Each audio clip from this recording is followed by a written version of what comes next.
जोपर्यंत ते पक्षात होतं तेपर्यंत आम्ही दादागिरी सहन केली, ती तुमच्यासाठी की तुम्ही चिडायला नको, तुम्हाला राग यायला नको. पण साहेब आता आमचा काय संबंध त्यांच्याशी? ते तुमच्यावर बोलतील, 1 मिनिटात त्यांना प्रत्युत्तर दिलं जाईल.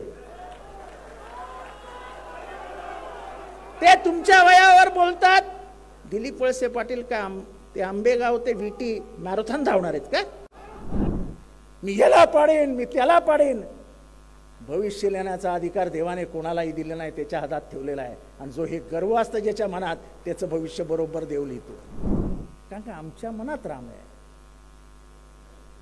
तोंडात राम आणि मनामध्ये रावण हे आम्ही कधी करत नाही.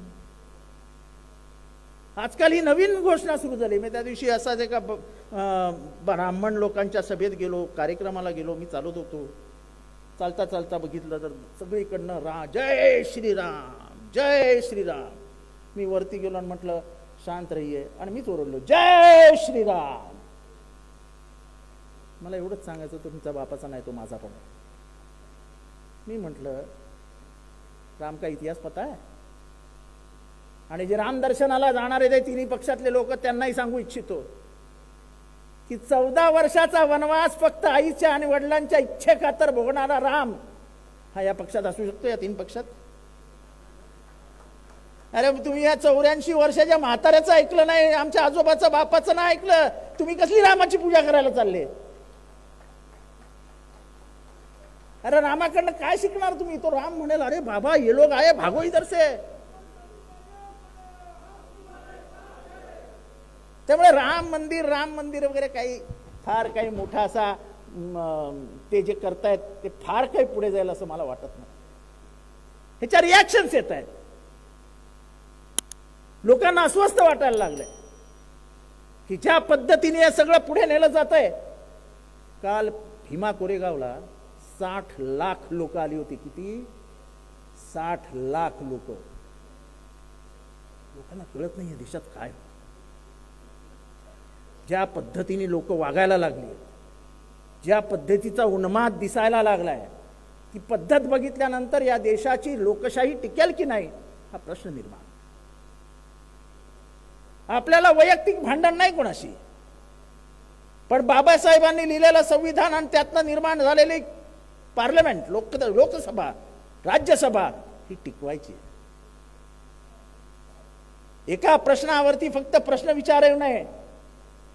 लोकसभेमध्ये घुसलेल्या त्या 4, त्यांना मी अतिरेकी म्हणणार नाही, 4 जणांविरुद्ध 4 जण कशी घुसले हा फक्त प्रश्न लोकसभेचे खासदार विचारत होते. तुम्हाला उत्तर द्यायची नव्हती म्हणून तुम्ही त्यांना लोकसभेतनं बाहेर करून टाकलं, आणि याला तुम्ही संसदीय लोकशाही म्हणता?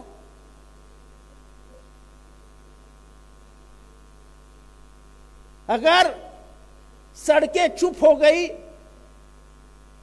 तो संसद बेलगाम हो जाएगी, हा त्याच्यातला अर्थ आहे. तुम्ही शांत बसू नका. मी एक साधा संबंध सांगतो. 24 तासातला तो जो कायदा येत होता ट्रक चालकांचा, 10 वर्ष कैद, हा राक्षसी कायदा होता. ट्रक चालकांनी आम्ही भारत बंद करू शकतो हे 2 तासात दाखवलं. अख्खा भारत घाबरला, सरकार घाबरलं, कायदा मागे घेतला की नाही? हा ही आंदोलनाची ताकद असते. आपण तेच विसरलोय. आपण इतके वर्ष सत्तेत राहिलोय की रस्त्यावर उतरतानाच आपल्याला लाज वाटते. मी कसं उतरायचं? शिबिराला जायचं, गाड्यांशी मी कसं जाऊ? अरे पवार साहेब सुद्धा युवक काँग्रेसचे अध्यक्ष होते. 1962 ते म्हणजे जवळजवळ 68 पर्यंत ते कार्य करण्याच्या घरी झोपायचे. तुमचे आदर्श आहेत ना पवार साहेब? माझे तर आहेतच. आता आपल्याला रात्री शिर्डीमध्ये सुद्धा जेवण ठेवलंय ते नको असतं, आपल्याला धाब्यावर जावं लागतं. कार्यक्रम असतो ना राष्ट्रीय. 2 दिवस सुद्धा आपण थांबत नाही, ही खेदाची गोष्ट आहे. खर तर कुठलीही राजकीय व्यवस्था ही आयडिओलॉजीवर चालते. देशात 2 आयडिओलॉजी असतात, प्रत्येक देशात आहेत. एक राईटिस्ट, एक लेफ्टिस्ट आणि एक सेंटर ऑफ द लेफ्ट. मला कळत नाही की सकाळी शाहू फुले आंबेडकरांच्या नावाने टाळ्या वाजवणारी लोक संध्याकाळी गोळवळकर आणि हेगडेवार यांचं नाव कसं काय घेऊ शकतात आणि परत सांगतात छे छे आम्ही तर शाहू फुले आंबेडकरांचीच माणसं. अहो पण मग तुम्ही त्यांच्यावर जाऊन कसे बसले? नाही, ते पॉलिसीचा भाग आहे. पॉलिसी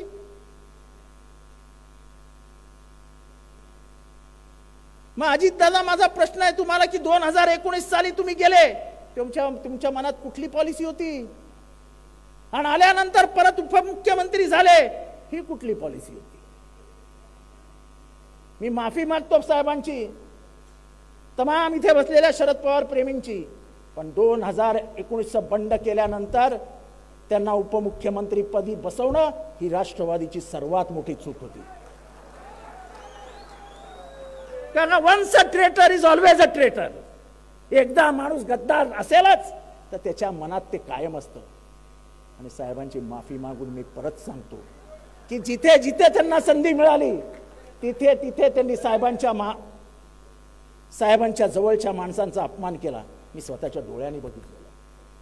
अनेक कहाण्या मला माहिती आहेत. त्याच्यातली एक कहाणी दत्ता मेघेंची मी कधीतरी साहेबांना एकांतात सांगितली. साहेबांच्यावर मनापासनं प्रेम करणारे कार्यकर्ते होते. मनापासनं साहेबांपासनं काहीच न लपवणारे कार्यकर्ते होते. त्यांना तोडलं कोणी? हे सगळं केलं कोणी? त्याचं एकमेव कारण होतं शरद पवारांच्या नंतर हे सगळं करणारे अजित पवार.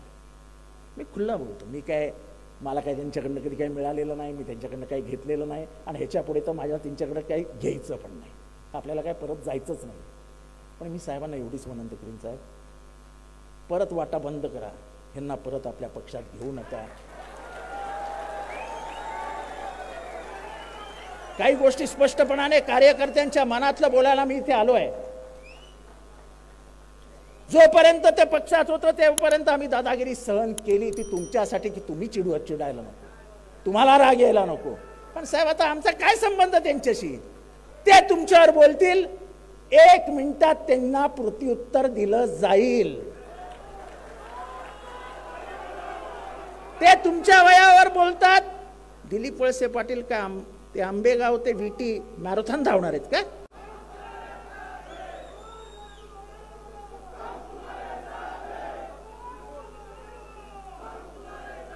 प्लीज घोषणा देऊ नका, भाषणाची लिंक तोडू नका प्लीज.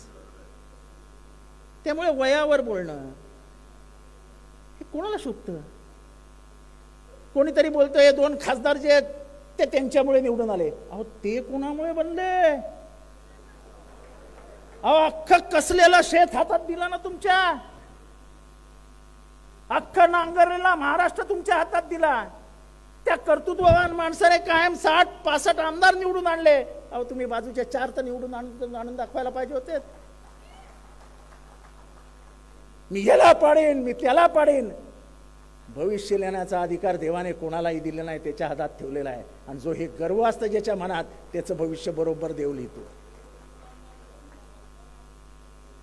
हे काय भाषा आहे? आणि कोणाविरुद्धची भाषा आहे? ज्यांनी तुम्हाला घडवलं त्याच्या विरुद्धची. मला आश्चर्य वाटतं तटकरेंचं. आजही काय बोललेत साहेबांविरुद्ध. अहो तटकरे साहेब, तुम्हाला माहिती आहेत का त्यांच्या घरात पदं किती होती? ते स्वतः, त्यांची मुलगी, मुलगा, पुतण्या, भाऊ, अजून काय पाहिजे तुम्हाला? अहो मला पालकमंत्री न करता त्या पोरीला केलं दादांनी मैत्री खातर.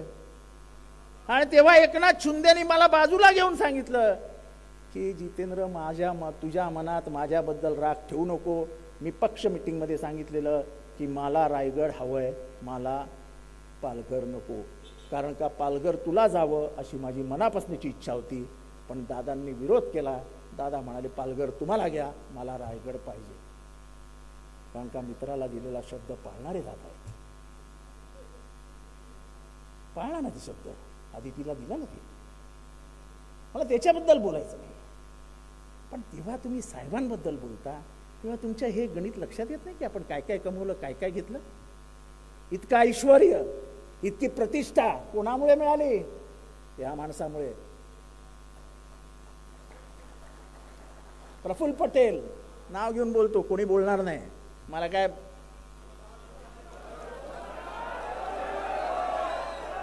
2004 साली साहेबांच्या मागे लागला होते की चलो बीजेपी में जाएंगे, चलो बीजेपी में जाएंगे. साहेब कधी बाहेर बोलत नाहीत, हा त्यांचा चांगुलपणा आहे. पण आमच्यासारखी फटकळ माणसं बोलतात, कारण का समाजाला कळलं पाहिजे काय परिस्थिती होते. 2014 नंतर 2019 पर्यंत या पक्षातले जे नेते तिथे गेलेत, तो प्रत्येक जण सांगायचा सकाळी येऊन, साहेब चला ना बीजेपीत जाऊया, साहेब चला ना बीजेपीत जाऊया. साहेब कधी जरी महिन्यातनं 2 महिन्यात जर मूडमध्ये असले तर सांगायचे, जितेंद्र ही माणसं तुमच्याबरोबर आहेत, तुम्ही कसे रे रडणार तुमच्या या बीजेपी बरोबर. आणि त्याच्यातलं एक सुनील तटकरे, तुमच्या मनात हे होतंच. 2019च्या बंडामध्ये जरी तुम्ही सर्व रोखला होतात, तरी 2019च्या बंडामध्ये सर्वात मोठा आहात. अजित पवारांना वेगळ्या मार्गावर घेऊन जाणारं जर महाराष्ट्रात कोण असेल तर ते सुनील तटकरे आहेत, हे तुम्ही सगळ्यांनी लक्षात ठेवा.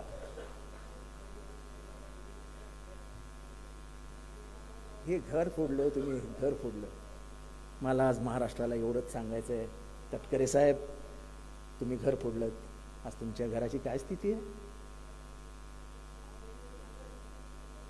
आज तुमच्या भावाभावामध्ये काय होत आहे? सख्या बहीण भावामध्ये काय होत आहे? तुम्ही जे पेराल तेच घरामध्ये उगवेल, एवढं लक्षात ठेवा. नियतीचा खेळ आहे, तो कोणालाही चुकलेला नाही. महाराष्ट्रातली सामाजिक अस्वस्थता जाऊ द्या, त्याचं नाव घेत नाही मी तुम्हाला.